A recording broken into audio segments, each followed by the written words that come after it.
Y escuchen bien, para conocer las características de esta condición, su detección y control, hemos invitado al doctor Guillermo Martín, neumólogo, a quien agradecemos aceptar esta plática. Bienvenido. Bienvenido, Hola. Doctor. Muchas gracias a ustedes por la invitación. Comencemos por definir qué es la neumología y esta especialidad. ¿Qué importancia tiene el asma, doctor, como padecimiento entre la población mexicana en general?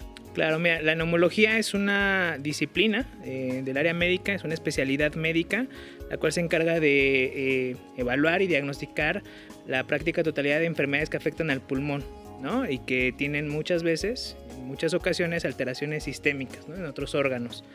Y bueno, dentro de la neumología, sin duda una de las enfermedades más prevalentes que vemos es el asma, ¿ok?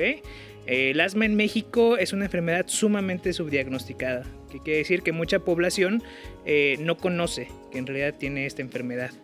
Y bueno, esta enfermedad tiene múltiples manifestaciones, ¿ok? Hay, así como pacientes asmáticos, formas de presentación de la enfermedad. ¿Cómo la podemos detectar? Así es. La definición del asma es que es una enfermedad inflamatoria, crónica, así como la diabetes, por ejemplo, heterogénea, intermitente y variable en el tiempo, finalmente, ¿no? Se caracteriza por diversos síntomas: tos, falta de aire, sibilancias en el pecho, es decir, que se oyen ruiditos inspiratorios o inspiratorios, sobre silbidos. todo en la noche, silbidos exactamente, y a veces dolor o sensación de opresión torácica. La combinación de estos cuatro síntomas están presentes en la mayoría de los pacientes asmáticos. Sin embargo, puede prevalecer alguno de ellos. Por ejemplo, a veces los pacientes tienen prevalencia más de tos, prevalencia más de la sensación de opresión en el pecho o prevalencia de la falta de aire. No necesariamente tienen que estar los cuatro para hacer el diagnóstico de asma. Lo que sí tiene que estar presente es la obstrucción. Obstrucción variable, al flujo aéreo, que se demuestra con un estudio que se llama espirometría, que si quieres ahorita hablamos de eso. Oiga, doctor, ¿y el asma es como el rock? ¿Llegó para quedarse o puede desaparecer después de que aparece? ¿Es decir, ¿es curable? Justo en su definición está la respuesta: es intermitente. Los pacientes que cursan con asma, a pesar de que es una enfermedad crónica, no tienen la misma gravedad en diversas épocas del año. Hay pacientes, por ejemplo, a lo que los exacerba los cambios de estación de clima, los cambios de temperatura, ciertos alérgenos como, por ejemplo, el polen. ¿Okay? Es decir, que es controlable, pero no desaparece. Así es controlable. Y la sintomatología puede variar, ¿no?, en el tiempo. Oiga, doctor, hay una pregunta a mí que me asalta, y que la he escuchado recurrentemente, es decir, ¿a qué porcentaje usted diría que está asociada emocionalmente el asma? De hecho, hay una definición que se llama asma de difícil control, en donde una de las comorbilidades que impiden el buen manejo y control del asma justamente son trastornos de ansiedad y depresión. Entonces sí tiene un componente demostradísimo. Justamente si una persona asmática cursa con alguna de estos trastornos, es más difícil de controlar el asma. Necesita más medicación y siempre hay que controlar, en este caso, esa comorbilidad. Como saber identificarlo para poderlo trabajar cada uno por su lado, ¿no? Claro, en el caso de los pacientes de difícil control, siempre se requiere un equipo multidisciplinario, ¿no? En caso en específico de los trastornos ansiosos depresivos, pues de un psiquiatra. Claro. Doctor, esto que nos menciona es muy importante porque a veces solemos minimizar los síntomas, ¿no? O atribuírselos a un cansancio, etcétera. ¿Qué grados tiene esta enfermedad? ¿Cómo podemos identificar la gravedad o el grado de esta condición en los pacientes? ¿Y qué debemos de hacer? Sí, muy buena pregunta. La mayoría de los pacientes asmáticos a nivel mundial no se consideran asmas graves. La mayoría son asmas leves, moderadas, con síntomas intermitentes, ¿ok? Sin embargo, un porcentaje pequeño, de 6 a 7%, sí son considerados asmas graves, ¿ok?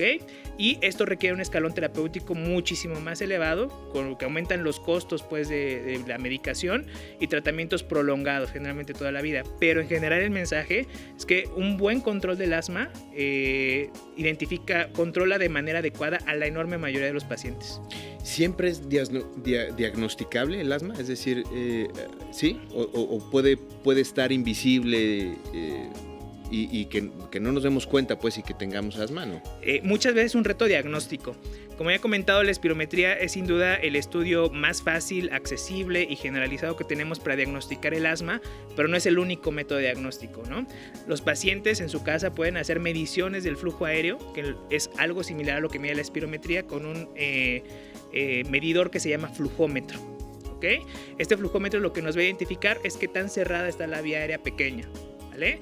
Y esto con los días, como el asma es variable, otra vez volvemos a la definición, nos va a dar diferentes valores y eso puede dar un diagnóstico finalmente certero. Y hay otros estudios, por ejemplo, la fracción exhalada de óxido nítrico u otros más complejos que nos podrían permitir identificar a un paciente asmático. Sin embargo, como dices, a veces el diagnóstico sí es todo un reto porque no tenemos la comprobación fisiológica de la obstrucción bronquial. Hablábamos de cómo prevenir el asma. ¿Hay condiciones en el medio ambiente, tal vez hábitos, otro tipo de actividades que nos ayuden a disminuir estos malestares, además de asistir a una consulta médica?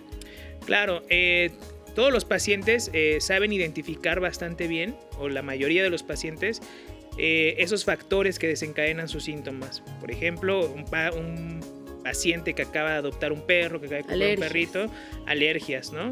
Por ejemplo, ahorita que estamos en primavera, se da mucho que todas las flores están floreando, el polen de las mismas pueden exacerbar el asma si el paciente tiene una predisposición genética. Entonces, básicamente es lo que el paciente identifique que le causa estos síntomas. Habrá pacientes que les cause síntomas los cambios de temperatura, algunos otros exposiciones laborales, aquí estaríamos hablando de asma alérgica, ¿okay? O incluso casos más raros, por ejemplo, algo que se llama asma de la risa, que es cuando los pacientes empiezan a reírse y empiezan a toser, ¿no? Yo creo que a alguno le ha pasado, de los que nos están oyendo, y pues debe de tener este diagnóstico. O por ejemplo, aquellos que empiezan a hacer ejercicio y también, ¿no?, empiezan a toser, y la medicación es muy similar a la del paciente asmático convencional. Doctor, esto que nos dice me hace pensar que el asma es más común de lo que creemos en diferentes niveles. ¿Es así? Sí, es totalmente cierto. Afortunadamente, como ya lo he mencionado, la mayoría de las asmas no son graves, ¿ok? Y con el tratamiento adecuado pueden tener un muy buen control durante toda su vida. Pues muchas gracias por haber estado con nosotros, doctor. Hay que atenderse y hay que estar muy atentos a la salud, y gracias por toda esta información.